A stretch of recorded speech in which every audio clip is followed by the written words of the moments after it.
¿Qué tal, maestro Monsiváis? Lo saluda Héctor Tajonar. ¿Qué pasó? Pues bueno, queremos hacerles algunas preguntas sobre esta cuestión del bicentenario que se acerca. Además, ciertas cuestiones políticas en nuestro país. La primera pregunta que nos gustaría hacerles, ahora que se viene el bicentenario, los dos grandes mitos fundacionales del México moderno, que son la independencia y la revolución, cumplen 200 y 100 años respectivamente. En este marco, ¿cree usted que debe haber una revisión de nuestra historia en esta, pues digamos, conmemoración del bicentenario?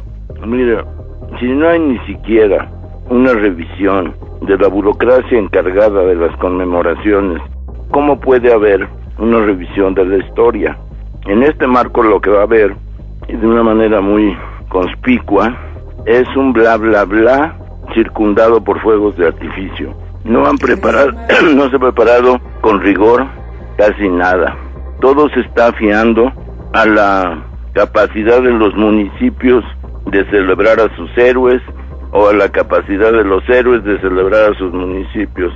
Por supuesto que hace siempre falta una revisión de la historia, pero si ni siquiera son capaces de revisar la operatividad burocrática, ¿qué historia van a revisar?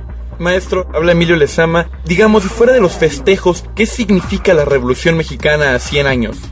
Bueno, la Revolución Mexicana a los 90, porque los primeros 10 años no se le llamó Revolución Mexicana, se le llamó la Revolución, la Bola, la Revolufia. Con el término Revolución Mexicana empieza a llamársele en la década de 1920, es un término para empezar reiterativo, porque si es una revolución hecha en México, no quedaba sino llamarle Revolución Mexicana.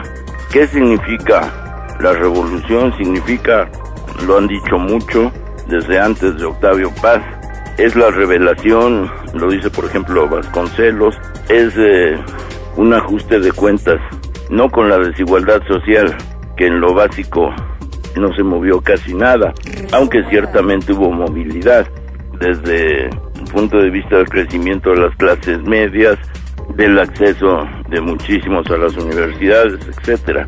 Pero la estructura de la desigualdad social no se tocó. ¿Qué fue?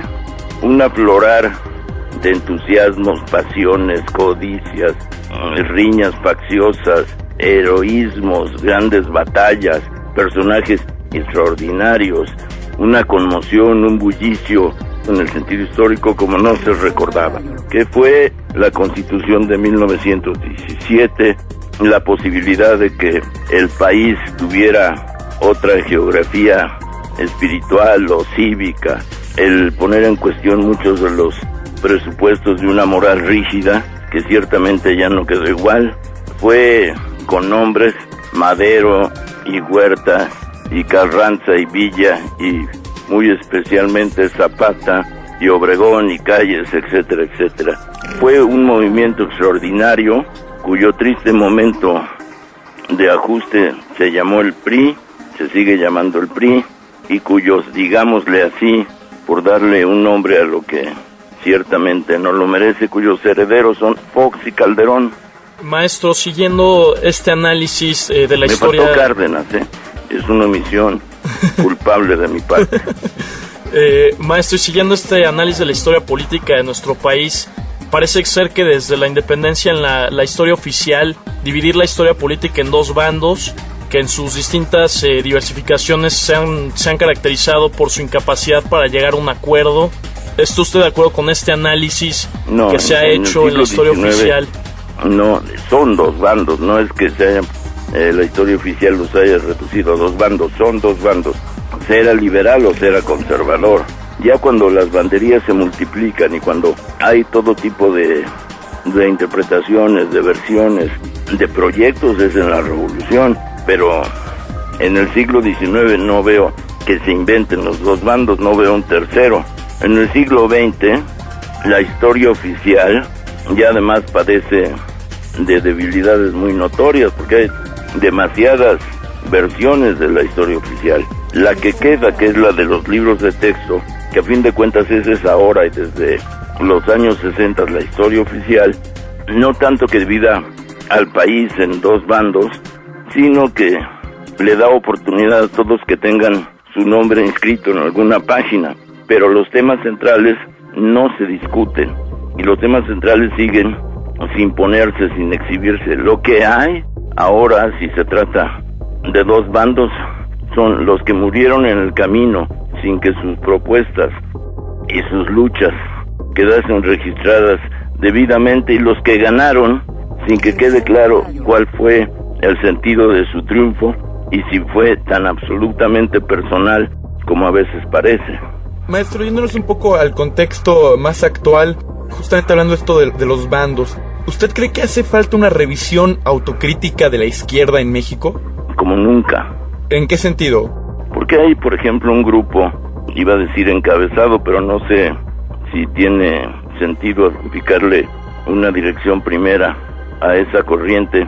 Es un grupo, digamos, encabezado por Jesús Ortega, Jesús Zambrano, etcétera, que dice ser de izquierda y que representa exactamente, desde mi perspectiva, y usted le puede atribuir a mi perspectiva el valor que quiera, desde ninguno hasta casi ninguno, desde mi perspectiva, no representan, no solo a la izquierda, no representan ninguna intención verdaderamente crítica, ningún análisis, ningún proyecto, se representan a sí mismos de una manera tan patética que me permite leer en Reforma que el comercial político donde sale el señor Ortega y le explica a una niña cuáles son los presupuestos ideológicos del PRD, costó $1.5 million, $1.5 million que fue, casi diría, paradigmáticamente tirado a la basura. Eso no es izquierda. ¿Qué diría usted entonces que significa ser de izquierda hoy en México? ¿Usted cree que existe la izquierda política en México actualmente? Sí, la representa Andrés Manuel López Obrador, como se quiera. El proyecto no está ni siquiera mínimamente afinado, pero es un proyecto vivido por muchísimos. Es una izquierda desde otra perspectiva que representan los ecologistas, las feministas, los y las que intentan los planteamientos de la bioética, las comunidades indígenas que defienden sus derechos, los vecinos que se niegan a los continuos ultrajes de la autoridad. Son muchísimos sectores a los que yo podría calificar de izquierda. No es una izquierda con definiciones ideológicas claras, no es una izquierda que tenga en este momento capacidad de articular debidamente sus causas, pero es lo que hay, y ahí está la izquierda cultural, ahí están muchísimos, yo diría incluso la mayoría de los que leen, de los que debaten. Todo esto para las elecciones próximas me temo que no va a significar mucho. Ahora, maestro, ¿es la derecha en México tan intolerante como ellos acusan de serlo a la izquierda? Ellos no acusan de serlo a nadie, en el sentido de documentar. Yo quiero saber en dónde están documentando la intolerancia de la izquierda, o en dónde están documentando algo. Es una derecha cuya intolerancia le veda la posibilidad de examinar la intolerancia, la tolerancia o lo que sea. En la campaña actual de Acción Nacional contra el PRI, dicen que los priistas tienen el tipo físico, esto es textual, el tipo físico de los delincuentes. Eso se llama en cualquier lugar racismo. Quienes acusan a sus adversarios o enemigos de tener el tipo físico de los delincuentes van a poder probar que son intolerantes, y en cambio se puede demostrar con hechos múltiples que la derecha es y quiere ser intolerante, como también se puede probar que ha fracasado una y otra vez en sus batallas culturales.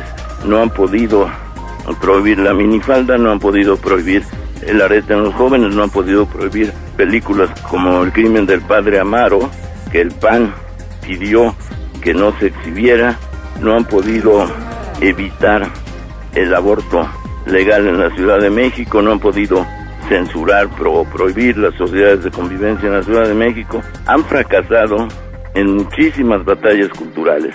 En lo que han tenido éxito es en infiltrar o dominar o avasallar una gran parte del aparato administrativo que ahora está en manos de la derecha. Maestro, en este contexto, con el contacto que usted ha tenido con la juventud mexicana, ¿cómo ve a las juventudes hoy en día? ¿Qué papel cree usted que les toca jugar? ¿Cree que han estado a la altura